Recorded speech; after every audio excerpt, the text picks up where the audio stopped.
Ungqongqoshe wezempilo uthi kuhamba kahle ukugonywa kwabantu njengoba isingaphezulu kwezigidi eziyishumi imigomo sebeyikhiphile kanti abantu asebegome ngokugcwele sebeyizigidi eziyishumi. Uhulumeni uphokophele ukugoma amaphesenti angama-70 abantu ngozibandlela.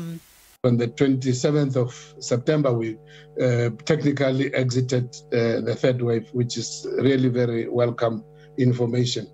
This third wave has lasted much longer than the previous two waves, over 100, close to 110 days, and indeed much longer than the previous waves. First wave, which was somewhere in the region of 80 days, and then the next one around 90 days. So this one well over 100 days.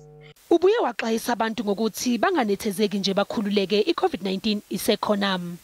There are still over 5,000 people in hospital with COVID infection, of whom 885 are in the ICUs and 465 are on ventilators. So this is just a reminder to all of us that indeed this virus is still very strong, it's still there, notwithstanding the lowering of restrictions.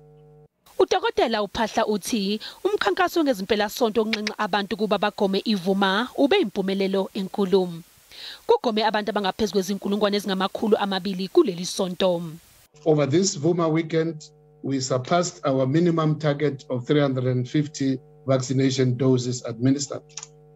And I'm pleased to say also that the momentum of the weekend has carried us through into the week, with sustained increases over this week, far better than the previous weeks, from Monday right up to yesterday, with the last 2 days, that is Wednesday and Thursday, again going over 200,000 doses administered per day. Lokhu kuza emva kokwethulwa kokusemthethweni kwesitifiketi sokugoma ngumnyango wezempilo. Lesitifiketi sizokwenza kube lula kubantu ukuthi bavakashele kwamanye amazwe uma efuna isiqinisekiso ukuthi umuntu ugomile. Ungqongqoshe usemukele isinqumo se-UK sokuvumela ukuthi abantu bakulelizwe sebengangena kuleli yazwe.